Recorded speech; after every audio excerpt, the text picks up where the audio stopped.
We are now in part 4 of this consultation workshop. I will now discuss the reasons why we don't employ consultation as much as we should. Be forewarned that some of these reasons are unsettling, but if we don't get to the root of the problem, we cannot solve it. Just like the 2 warts on the giant amoeba from part 2. Let's do a little review of part 3. I explained why the 64-year-old Dave was able to make better decisions than the 24-year-old Dave. This led to an enhanced definition of consultation. Consultation is combining knowledge, experience, and wisdom of other people to make a better plan or find a better solution than we could have ever made by ourselves. Given this great definition of consultation, we have to ask ourselves, why don't we consult? Let's bring back the power democratic consultative paradigm. Group decisions are a combination of these 3 methods, so real life can find a decision-making style anywhere in this paradigm, depending on the group, its history, its individuals, and its issues. Most of us will agree that we should be operating close to the yellow dot of this triangle. This position produces better results using the knowledge, experience, and wisdom of all the participants. So why do we find it so difficult to move to that yellow dot? I did it my way. What a horrid song. Yes, the singer was a little horrid, but the lyrics are really horrid. They speak to our egotistical culture. Successful people somehow got ahead by their talents and work ethic alone, as if nobody else helped them. Too often, the successful person had underlings who found the successful person difficult to work with. The underlings certainly did not do things their way. I'm not sure a few of us being successful and difficult is something we should aspire to or honor. So, in our individualist culture, we can find many people have become successful without a consultative approach. If that kind of success is our model to look up to, then consultation does not seem to be a worthy trait to have. And there's another angle to our egotistical culture. Some people see acquired authority as their time to take charge. These people had to work years under difficult people, taking orders while not having much influence. When these bottom-level people gain some authority, they have a tendency to treat their subordinates in the same authoritarian way as they were treated. Thus, the power model is passed down. In other words, we have been taught it is acceptable to use our power when we gain it. I have often wondered why it was more difficult to work with some reasonable people than others. About 15 years ago, my employer put us in a True Colors workshop. True Colors is a personality profile test. It has divided people into 4 broad personalities. We may be strong in one personality, or we may be in the middle of all 4 traits. This table briefly describes the 4 personality types, and I emphasize briefly. The purpose of this slide is to show that our personalities are different, and that these differences often cause conflict in decision making. To get a fuller understanding, I highly recommend taking this workshop to better understand the world we live in. Green personalities value facts and logic.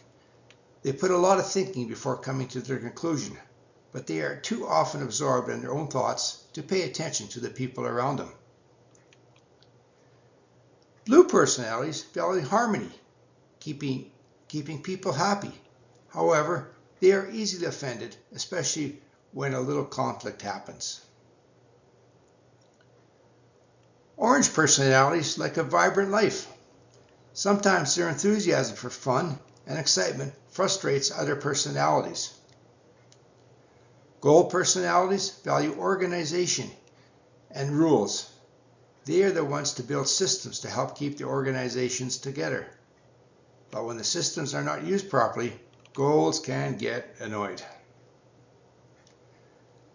I scored high in the green category, and yes, I have difficulties with people who have strong scores in the other personalities. We just think too differently. Psychopathy is a mental disorder where patients don't have enough natural empathy for other people. It is difficult for psychopaths to understand the feelings and emotions of the people around them. Many psychopaths are socially skilled, but at a superficial level. Rather than guided by empathy, psychopaths see life as a game to manipulate for their personal satisfaction. And part of that game can be a drive to dominate. When they acquire authority, they tend to prefer the power apex of the power democratic consultative paradigm. They like the control that authority gives them. Being able to force others to do things satisfies their nature. If they cannot get the power, democracy is their game. They like building alliances and exchanging favors. Some psychopaths like the challenge of all these maneuverings. To them, democracy is a skillful game to be played. Hence, psychopaths thrive in power and democratic organizations. They like to keep consultation to a minimum. From my readings, there is a large genetic component to psychopathy. If a psychopath is raised in stable families and communities, he or she can be conditioned to behave more empathetically, but this is far from a full cure. Depending on the source, about 1% to 4% of the population displays psychopathic tendencies. Men are more prone than women. But there's probably a grayscale in these tendencies, so more of us might be affected by this genetics.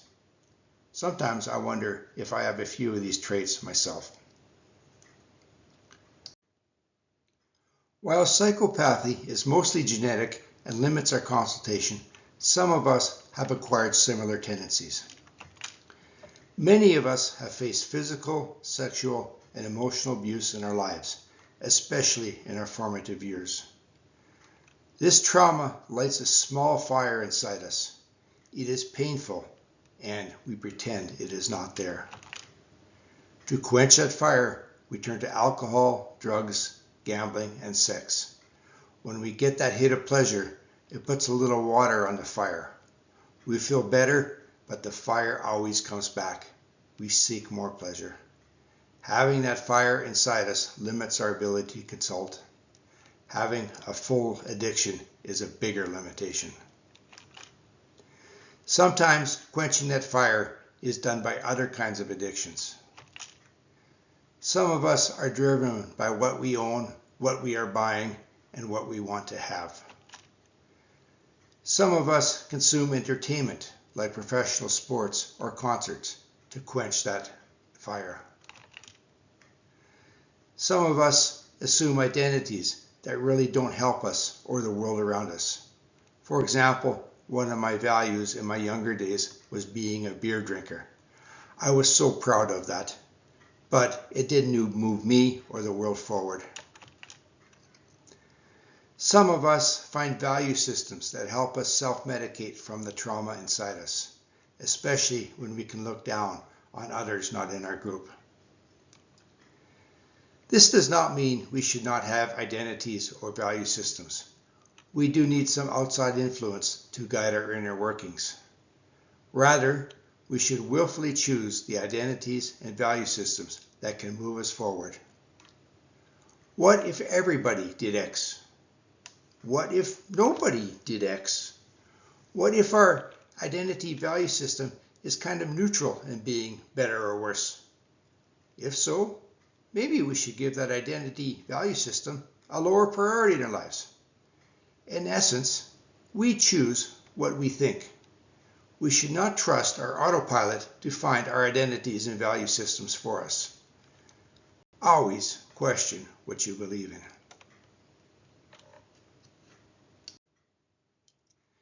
In case you have not figured it out, I had a serious psychological trauma in my formative years. And you may have also gleaned that I had a few problems with alcohol. I admit to using alcohol to quench my fire. For sure, I used the social life around alcohol to mask the hurt I was feeling. But my biggest addiction was my arrogance. When we are arrogant, we believe we are the smartest.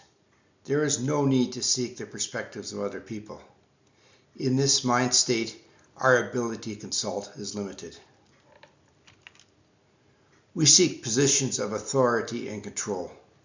I believe a big reason why I started my own business was to get the control I so wanted. I used to be inspired by Frank Sinatra and My Way. Yep, arrogance was my main addiction. Because we get that control, we make the decisions. Our decisions quench that little fire inside us. And when we get that little relief, we think we are the smartest, and we move further away from consultation. And here is another addiction, the addiction of contempt. When we are in this state, we probably don't have much control. So here's how we quench our internal fire. We gossip, we backbite, we find faults. We blame and we complain. Whenever we can devalue others, we don't feel so bad about ourselves. In essence, we evaluate ourselves by devaluing others. Strange how that thinking gives us a psychological boost. I had some of this addiction as well. All the previous slides in part 4 were based on my personal experience in dealing with my trauma, observing other people with their little fires, and reading good books. I should mention that the idea in this slide does not come from similar sources. Rather, it is my hypothesis. I have to admit that I have had no direct experience with this idea, nor have I read anything about it, but I think it is worthy of consideration. Maybe someone else will prove or disprove this idea later. In the meantime, I think many of you will relate to it. Let me explain. Imagine a decision-making body with 6 members. 5 of the members have a reasonable consultative attitude. The other member is working more on the power or democratic apex of the paradigm. I believe the 5 will pull the one person up toward a more consultative approach. It will be hard for the one to resist the consultative forces acting on him or her. Now let's change this group to 4 consultative attitudes and 2 democratic attitudes. I believe the 2 democratic attitudes will pull the other 4 down, even if the 2 are not in agreement with each other. To get anything done, the 4 will have to resort to democratic techniques. Yes, decisions will still be made, but these decisions will not have the benefit of a consultative approach. So here's my hypothesis. Our collective consultation is as strong as our second weakest link in our group. In other words, if there are 2 people in the group not working with a consultative approach, they will reduce the consultation the group can employ. Drastically reduce. Given the preponderance of personal trauma, mental illnesses, and addictions in our society, a minority of power and democratic people can overpower a consultative majority. Because we need near unanimity to get a consultative decision, it seems unlikely we could find enough consultative people to bring the power and democratic people into a better way. In other words, it's hard to find consultative groups, and this is why many of us prefer entertainment to meetings. It's time to summarize part 4. I'm sorry that this part seems so pessimistic, but if we don't acknowledge the problem, we can't find the solution. And the problem is, There's a lot of mental illness in society. While there are a few people with serious mental illnesses, there are many more of us with minor mental illnesses. And these minor mental illnesses allow us to pretend that we are mostly all right, but we still have these little fires inside of us. And these little fires affect our ability to consult. And with many of us having little fires, it's not easy to find a consultative group. We are limited by the second weakest link in our group. Part 5 will provide some direction to get us moving to a higher level of consultation.